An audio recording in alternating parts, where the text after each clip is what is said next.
संयोग से जो आज की सरकार है वह सरकार तो समाज को ही बांटने वाली सरकार है। यूएपीए को जो है तुरंत इसको वापस लिया जाना चाहिए। उमर खालिद और शरजील इस्लाम और सिद्दीकी कप्पन बहुत सारे लोग जो हैं जेलों में लगातार बंद हैं। और दुर्भाग्य क्या है, न्यायपालिका जहां न्याय की उम्मीद की जाती है, गिरफ्तार करके जो है वो जेलों में डाला गया, वर्षों उन्हें बेल ही नहीं मिल रहा है। तो आप कल्पना कर सकते हैं कि कितने बेगुनाह जेलों में इस कानून के अंदर अभी भी गिरफ्तार करके डाल दिए गए हैं और कोई न बेल मिल रहा है न कुछ मिल रहा है। तो ऐसी स्थिति में ऐसे कानूनों का तुरंत वापस होना बहुत जरूरी है। अगर आंतरिक रूप से जो है लोगों के बीच में मतभेद होगा, लोगों के साथ अन्याय और जुल्म होगा, कानून के द्वारा भेदभाव होगा, पक्षपात होगा, तो कहां से आप उस एकता की बात सोच सकते हैं। आप जानते हैं कि देश के हालात क्या हैं। देश में कानून के राज को लेकर के इतने सारे सवाल हैं और साथ ही साथ विचार और अभिव्यक्ति की स्वतंत्रता, जो फ्रीडम ऑफ स्पीच, एक्सप्रेशन, वो किस प्रकार से खतरे में है। और इसका एक बहुत बड़ा कारण है कि जो सत्ता में लोग हैं उनका चरित्र क्या है और कैसे उन्होंने भारतीय राज्य का चरित्र भी बदल दिया है। और इसलिए जहां असहमति के लिए, विरोध के लिए जो लोकतांत्रिक है उसके लिए कोई जगह नहीं है। और इसी क्रम में ऐसे कानून जो मूलतः विचार अभिव्यक्ति की स्वतंत्रता विरोधी हैं, जो प्रतिरोध की आवाज़ को दबाने वाले कानून हैं, ड्रैकोनियंस लॉज हैं। ये पहले भी आपने कभी नाम सुना होगा, टाडा, पोटा और ऐसे बहुत सारे कानून। इमरजेंसी में भी कुछ ऐसे कानून थे, मीसा, DIR। तो समय समय पर ऐसे कानून जो हैं होते हैं और मूलतः उसका जो असर होता है वो सत्तारूढ़ पार्टी या शासक वर्ग अपने हितों के लिए उसका निरंतर मिसयूज़ करता है। मिसयूज़ की बात मैं कर रहा हूँ, इसलिए ये बहुत ज़रूरी है। यूएपीए भी इसी प्रकार का एक बहुत खतरनाक कानून है और जनतंत्र विरोधी मैं मानता हूँ। मेरी समझ बहुत साफ है कि ये जनतंत्र विरोधी कानून है। जिस प्रकार से इस कानून का लगातार दुरुपयोग हुआ है, यद्यपि कानून का इतिहास तो 1967 में जाएंगे आप, लेकिन उसके बाद जो लगातार कुछ संशोधन हुए और 2019 का जो संशोधन है वो बहुत खतरनाक संशोधन है। तो मूल रूप से तो ये कानून ही खतरनाक है। ऐसे कानूनों को जनतंत्र में जगह मिलनी ही नहीं चाहिए, क्योंकि अंततः वो सत्तारूढ़ पार्टी के द्वारा उसका दुरुपयोग होगा और प्रतिरोध की लोकतांत्रिक आवाज़ को दबाने में उसका इस्तेमाल होगा। संयोग से जो आज की सरकार है वह सरकार तो समाज को ही बांटने वाली सरकार है, जिसमें भारतीयता का एक बहुत ही खंडित स्वरूप है, जहाँ सभी नागरिक उनकी नज़रों में समान ही नहीं हैं। तो जब कानून के अनुसार वो उसका जो भी दुरुपयोग करेंगे तो किसी के खिलाफ दुरुपयोग करेंगे और किसी के खिलाफ उसका उपयोग भी नहीं होगा। ये दोनों बातों को समझने की आवश्यकता है। आपने देखा होगा कि लगातार ऐसे लोगों को गिरफ्तार किया गया, गिरफ्तार करके जो है वो जेलों में डाला गया, वर्षों उन्हें बेल ही नहीं मिल रहा है।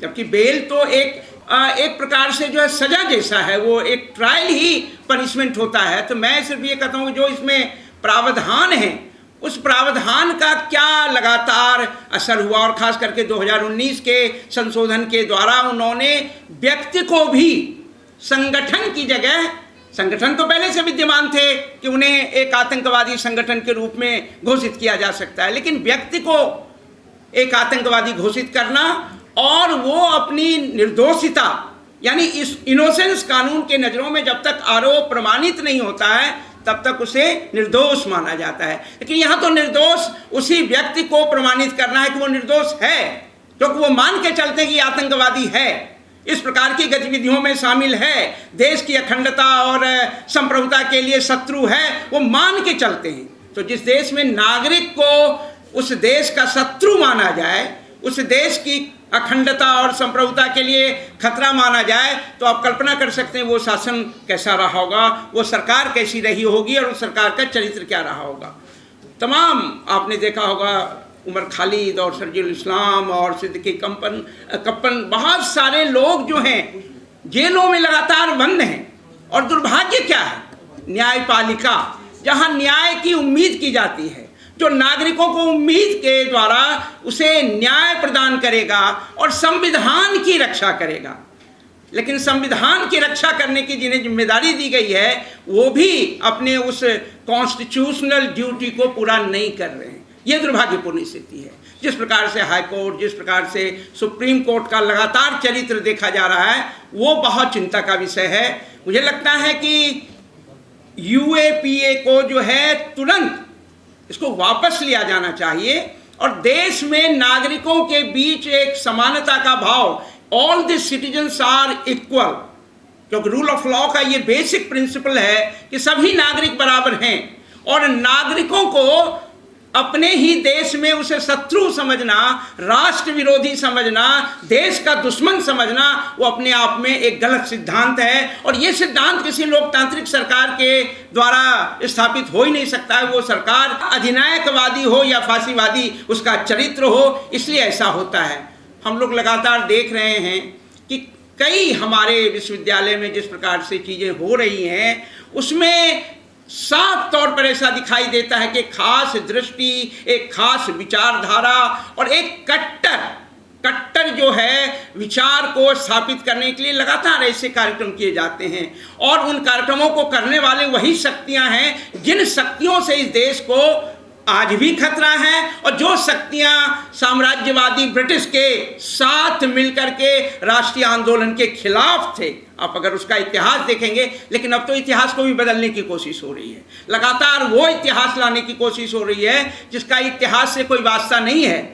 प्रतिरोध हो रहा है, लेकिन प्रतिरोध को दबाने की लगातार कोशिश हो रही है और इसलिए इस बात को समझना बहुत ज़रूरी है कि किस प्रकार से जो इसका दुरुपयोग हुआ है। और जैसा कि प्रशांत जी ने अभी कहा भी कि जो उसका जो पनिशमेंट का रेट है वो बहुत कम है। तो एक तरफ क्या देखा जा रहा है कि ऐसे व्यक्तियों पर ये यूएपीए का प्रयोग हो रहा है, दुरुपयोग हो रहा है, उसकी संख्या लगातार बढ़ती जा रही है, उनकी संख्या में वृद्धि हो रही है और जो पनिशमेंट का रेट है यानी कि जो कन्विक्शन रेट है वो तो बहुत ही कम है। अगर 2.5 और 6 समथिंग जो भी हो, लेस देन 3%, तो आप कल्पना कर सकते हैं कि कितने बेगुनाह जेलों में इस कानून के अंदर अभी भी गिरफ्तार करके डाल दिए गए हैं और कोई न बेल मिल रहा है न कुछ मिल रहा है। और उसके लिए और एक और सवाल यहाँ उठेगा कि कल जब वो बेगुनाह हो करके निकलेंगे, बहुत सारे लोगों के खिलाफ जब प्रमाणित नहीं हुआ तो वो बेगुनाह मान लिए गए और जेलों से निकल गए, लेकिन उनके खिलाफ जो उनकी छवि समाज में खराब हुई, जो समाज में रिपुटेशन खराब हुआ, उसके लिए कौन जिम्मेदार है? सरकार तो कतई जिम्मेदार नहीं। क्या सरकार उसे कोई कंपनसेशन देने के लिए तैयार है? तो ऐसी स्थिति में ऐसे कानूनों का तुरंत वापस होना बहुत जरूरी है। इसलिए ये जो कहना गैर कानूनी गतिविधियां रोकथाम अधिनियम, ये जो नाम है, ये गतिविधियां तो सामान्य जो पहले आईपीसी और बाद में जो उन्होंने कानून में परिवर्तन करके संहिता बनाई है उसमें तो बहुत सारे प्रावधान ऑलरेडी हैं, तो फिर क्यों इस प्रकार की व्यवस्था की गई है?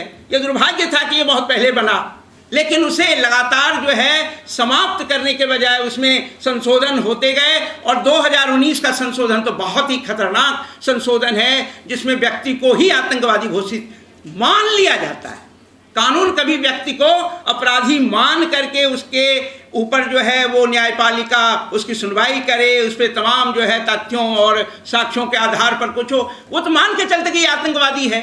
तो ऐसी स्थिति में ट्रायल होता रहता और ट्रायल पनिशमेंट के रूप में और बेल नहीं दी जाती।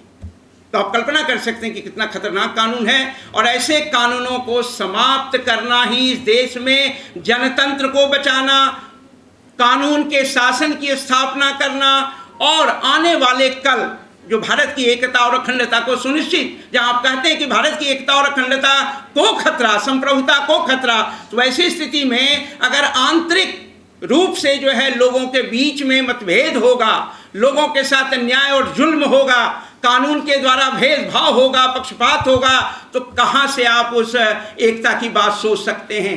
देखिए, मनुष्य जो है अपने आप में एकता में और तमाम भावनाओं के बीच बह करके वो राष्ट्र के प्रति सोचेगा, ऐसा नहीं होता है। राष्ट्र उसके साथ क्या सलूक कर रहा है, उसके साथ क्या आचरण कर रहा है, क्या राष्ट्र लोगों को राष्ट्र बनता है लोगों से, लोगों को एक मानता है, सम्मान पूर्वक उसको जीने का अधिकार देता है, विचार और अभिव्यक्ति की स्वतंत्रता उसे देता है, ये बहुत जरूरी है।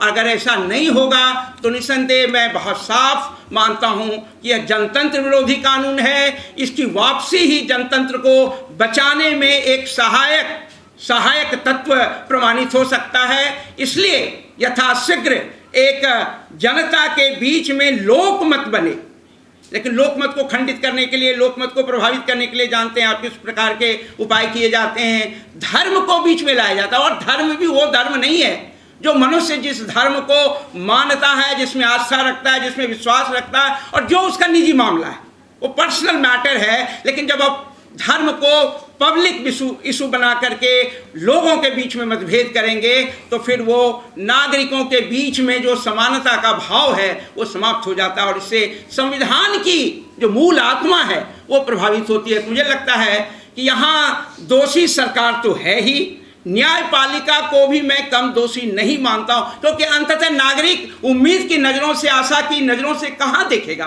वो न्यायपालिका की ओर देखेगा।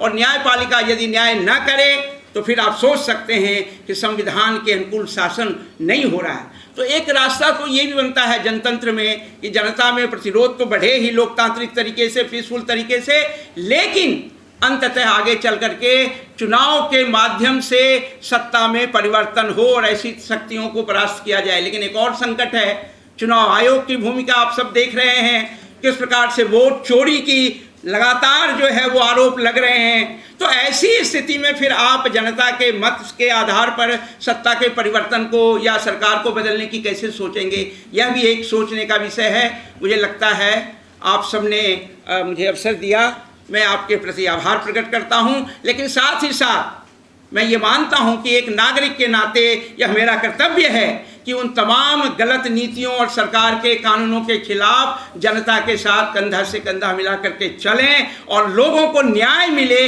इसमें निरंतर जो है सक्रिय होकर के अपनी भागीदारी सुनिश्चित करें।